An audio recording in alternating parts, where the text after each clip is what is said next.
বৌদি, দরজাটা খোলো গো, মা ডাকতে পাঠালো, অনেক নিয়ম কাজ আছে আজ। একমাত্র ননদের ডাকে ধড়মড় করে উঠে বসল নন্দা। আচমকা ঘুম ভেঙে কিছুতেই বুঝে উঠতে পারছে না ঠিক কটা বাজে।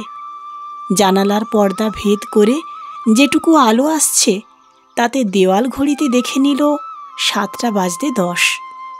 এই ঘড়িটা কি ঠিক নাকি কিছুটা এগিয়ে বুঝতে পারল না। এই বাড়ির প্রতিটা জিনিস একদম নতুন নন্দার কাছে। মাত্র আগের দিনই ও এই বাড়িতে এসেছে নিজের বাড়ি ছেড়ে। কাল রাত্রি ছিল বলে বরের সাথে ঘুমায়নি, সাথে ওর নিজের বোন ছিল। বৌদি, ওঠো গো। আবার রুমার গলা পেয়ে নন্দা গলা উঠিয়ে বলল, উঠে গেছি আমি, খুলছি। ধীর পায়ে খাট থেকে নেমে এসে ছিটকিনিটা খুলে দেখল রুমা দাঁড়িয়ে। ছিমছাম কিন্তু বেশ মিষ্টি দেখতে রুমাকে। নন্দার সমবয়সী হবে হয়তো। দেখে বোঝা যাচ্ছে ওর স্নান হয়ে গেছে। শীতকালে 6:30 মানে স্নানের জন্যে বেশ সকাল। নন্দা রুমের দিকে তাকিয়ে আছে দেখে রুমা বলল, বৌদি, তাড়াতাড়ি স্নান করে নিচে এসো, মা ঠাকুর ঘরে ঢুকে গেছে। তারপর মুখ ঘুরিয়ে দেখে নিয়ে বলল, যাও, বাথরুম ফাঁকা আছে এখন, এরপর আবার ছেলেদের লাইন পড়ে যাবে, আমাদের মেয়েদের সবার হয়ে গেছে। এত সকালে সবার স্নান হয়ে গেছে? আজ কি কোনো পুজো আছে? নন্দা চাইল না, তাও প্রশ্নটা মুখ থেকে বেরিয়ে গেল। এ বাড়ির নিয়ম সকাল সকাল স্নান করা, আর যারা অতিথি এসেছে সবাই মায়ের জন্যে সকাল সকাল স্নান করে নিয়েছে। রুমা একটু চাপা স্বরে বলল, আসলে মায়ের এই নিয়মটা হয়তো মেয়েরও খুব একটা মনের মতন নয়, তাই চাপা স্বরে বলল। নন্দার কথা না বাড়িয়ে বলল, তুমি যাও, আমি 15 মিনিটের মধ্যে আসছি।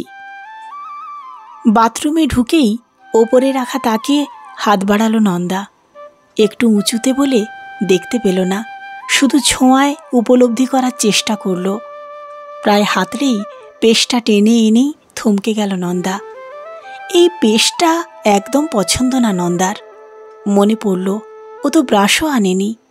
কাল বাক্সে মামিরা ভর্তি করে গয়না, শাড়ি, সাজার জিনিস ভরে দিয়েছে, কিন্তু ব্রাশ, পেস্ট, সাবান, শ্যাম্পু কোথায় সেসব? আবার চোখ থেকে জল বেরিয়ে আসছে ওর। তাও পেস্টটা টিপে বের করে আঙুলে নিয়ে নিল খানিকটা। বুকটা সেই থেকে টনটন করছে নন্দার। কাল সকালেও কি সুন্দর ওর নিজের জিনিসগুলো সব চোখের সামনে ছিল। এই একটা রাতে কত পার্থক্য হয়ে গেল সব। ব্রাশ করে বালতিতে জল ভরে নিল নন্দা। হাত দিতেই যেন ঠান্ডায় ছ্যাঁকা খেল। এই ঠান্ডা জলে কিভাবে স্নান করবে ও? দরজা খুলে মুখ বাড়িয়ে দেখল কেউ কোথাও নেই। আজ বউ ভাত, বিকেলে সাজতে হবে বলে শ্যাম্পু করতে হবে। খুব অস্বস্তি হচ্ছে নন্দার। চোখ বুজে ওই জলই মাথায় ঢেলে নিল। হাত বাড়িয়ে ওদের সাবান, শ্যাম্পু নিয়ে নিল অনিচ্ছায়। এরাও ওর চেনা কেউ না, কিন্তু মানিয়ে নিল নন্দা। শাড়ি গয়না পরে নতুনের সাজেই নিচে নেমে এলো নন্দা। ওকে দেখেই শাশুড়ি বললেন, শোনো, তোমায় কটা কথা বলি। এ বাড়ির নিয়ম হলো আমরা গোপালকে না খাইয়ে গ্যাস জ্বালাই না। এতদিন ওনার সব দায়িত্ব আমার ছিল, আজ থেকে সেসব তোমার। বংশ পরম্পরায় বউরাই ওনার সেবা করে, তাই সকাল সকাল উঠে ঠাকুর ঘরে ঢুকে যাবে। আজকাল 2 দিন থাক, তারপর থেকে তুমি ঢুকবে। আমি থাকবো সাথে কিছুদিন, কিন্তু তোমাকেই করতে হবে সব। ঠাকুর ঘরে গোপালকে স্নান করাতে করাতেই কথাগুলো বললেন নন্দার শাশুড়ি। ঠাকুর ঘরের সামনে বাড়ির সবাই, মানে অয়নের মাসিরা, বোন, মামিরা, তাদের ছেলেমেয়েরা বসে আছে। একটা বিয়ে বাড়ি সকাল থেকে কোথায় রান্নাঘরে ভিড় জমবে তা নয়, সবাই গোপালের খাওয়া অবধি অপেক্ষা করছে। একটু যেন অবাকই লেগেছিল নন্দার। বেলা বাড়ার সাথে সাথে সবই হয়েছে। চা, লুচি, তরকারি, ভাত কাপড়ের সব আয়োজন। সবাই মিলে সবটা করেছে, কিন্তু কিছুতেই যেন মন বসছে না নন্দার। একদম নতুন পরিবার, নতুন লোকজন, তাদের নিয়মগুলো সব নতুন। কিছু যেন মনের মতন নয় ওর। এই বাড়ির চাটাও যেন ভীষণ পানসে লাগছে। বাবার আনা সেই গন্ধ চাটা যেন বারবার মনে পড়ছে নন্দার। একটা নতুন সকাল কিভাবে তিলে তিলে বদলে দিচ্ছে নন্দাকে। না চাইলেও সেটা মেনেও নিতে হচ্ছে ওকে। সোফায় বসে বসে ভাবছে নন্দা সেই 28 বছর আগের দিনগুলো। প্রথম দিনের সেই পেস্ট, চা পাতা, বিস্কুট, চিনি, সাবান, শ্যাম্পু, রান্না সবের সাথে লড়তে লড়তে ওতেই অভ্যস্ত হয়ে পড়েছে নন্দা। বৌভাতের 2 দিন পর যখন ওর ঘরে এসে ননদ ওর সব তত্ত্বগুলো দিয়ে গেছিল, নিজের পেস্ট, সাবান, শ্যাম্পু সব দেখে এক ঝলক চেনা লাগলেও ও সেটাকে প্রশ্রয় দেয়নি। কারণ এগুলো শেষ হলে যে এগুলোই আবার আসবে সেটা নিয়ে যথেষ্ট সন্দেহ ছিল নন্দার। কারণ ততদিনে নন্দা শাশুড়ির সংসারে একচ্ছত্র অধিকারটার সম্পর্কে সচেতন হয়ে গেছিল। বাড়ির টুকিটাকি জিনিসেও যে ওনার বেশ দক্ষতা সেটা বোঝার মতো বুদ্ধি নন্দার ছিল। সাথে ছিল সাহসের অভাব। হয়তো সাহসটা আসে টাকা থেকে, সেই জোর নন্দার ছিল না। আর মুখ ফুটে চেয়ে নেওয়াটাও স্বভাব বিরুদ্ধ ছিল নন্দার। সংসারে সবার দিন আসে।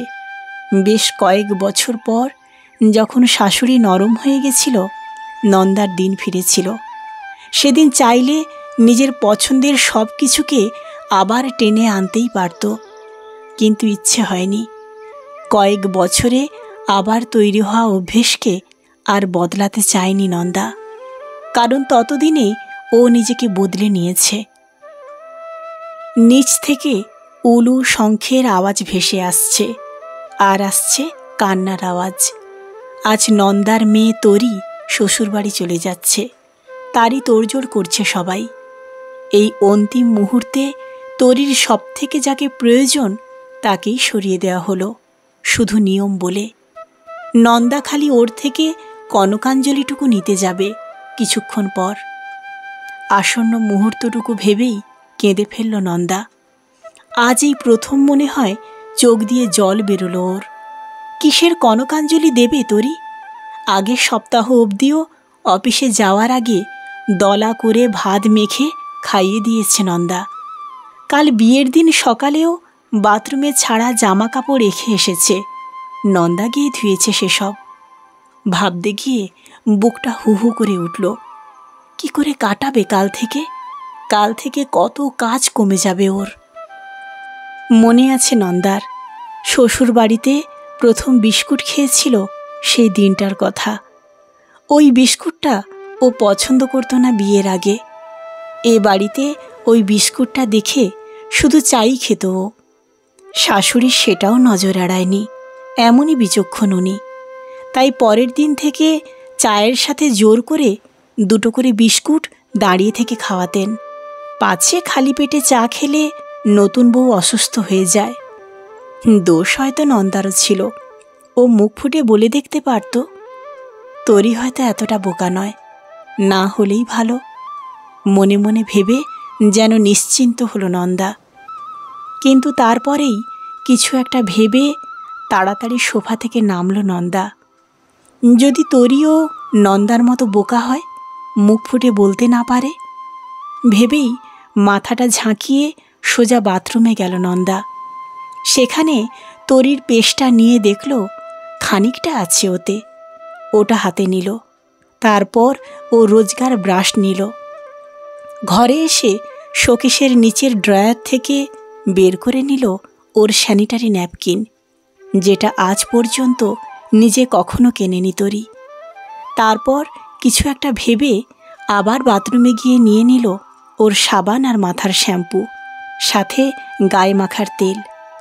দেখল বোতলটা প্রায় শেষ। ঠিক আছে, বৌভাতের দিন তো ওরা তত্ত্ব নিয়ে যাবেই, সেখানে সব আছে।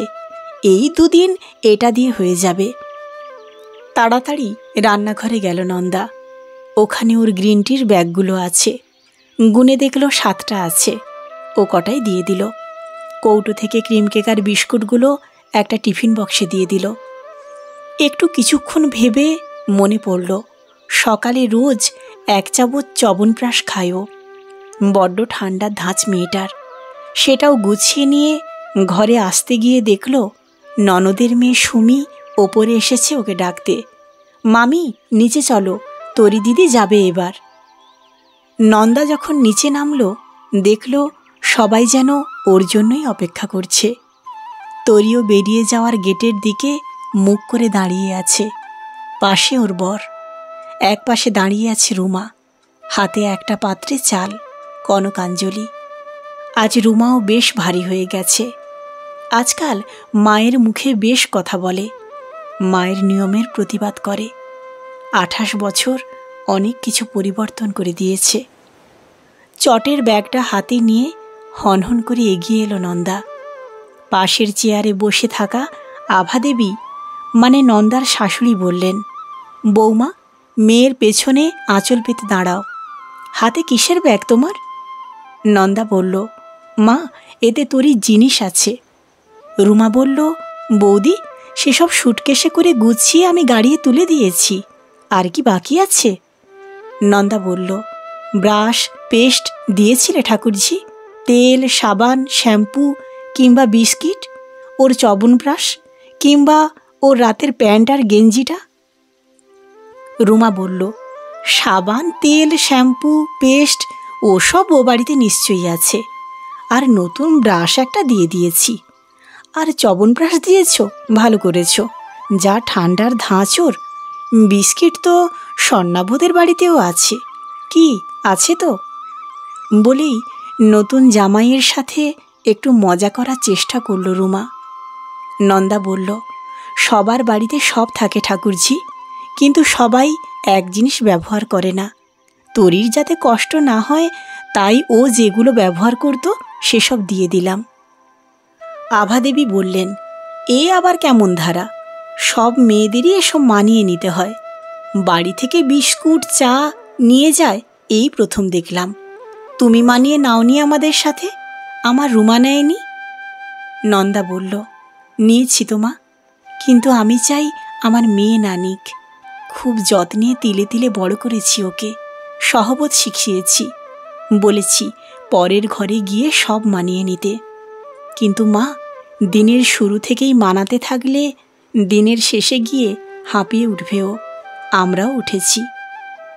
তারপর স্বর্ণাভর কাছে এসে বলল নন্দা, আজ যদি স্বর্ণাভ বাজার করতে না পারে, মাছ খাওয়াতে না পারে, কিংবা তরির শাশুড়ি ওকে রান্না করতে বলে রোজ, সেসব আমার তরি সব মানিয়ে নেবে, করে নেবে। এই অ্যাডজাস্টগুলো তো করতেই হবে। কিন্তু মা, যেটুকু না করলেও হয় সেটা বরং না করুক। আজকালকার মেয়ে তো, হাঁপিয়ে উঠলেই বিপদ। তাই দিনের শুরুটা চেনা ছন্দেই শুরু হোক। অনেক বড় পরিবার নন্দার শ্বশুরবাড়িটা। ওখানে কম করে 40 লোক ছিল। সবাই চুপ হয়ে গেল নন্দার কথায়। হয়তো সব মহিলাদেরই মনের কথা বলে ফেলেছে আজ নন্দা। সবার চোখে জল। উপস্থিত মেয়েদের হয়তো সবারই নিজেদের সাথে মিলে যাচ্ছে নন্দার কথাগুলো।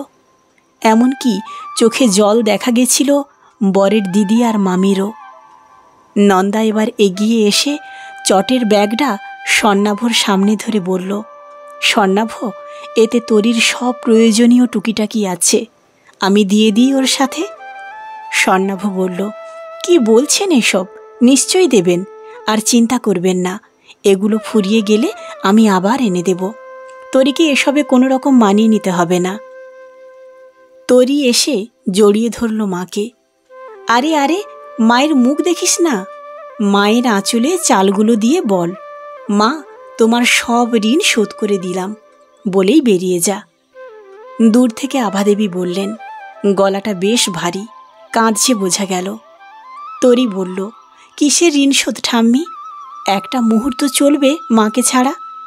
দিনে দিনে এই ঋণ বাড়তেই থাকবে। এ শোধ করার ক্ষমতা আমার নেই। তরির কথায় এবার খুব জোরে কেঁদে ফেলল নন্দাও।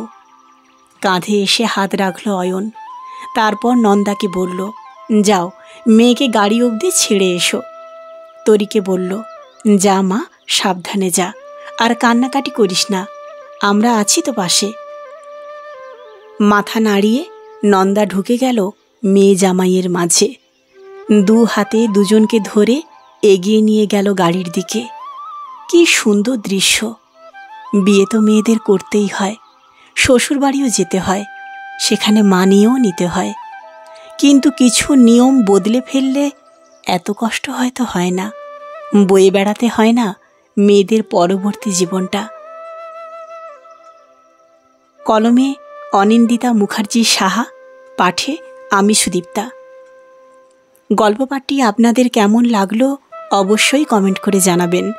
আপনাদের মতামত আমাদের কাছে খুবই মূল্যবান। যদি গল্পটি ভালো লাগে লাইক, কমেন্টস এবং শেয়ার করতে ভুলবেন না। ধন্যবাদ।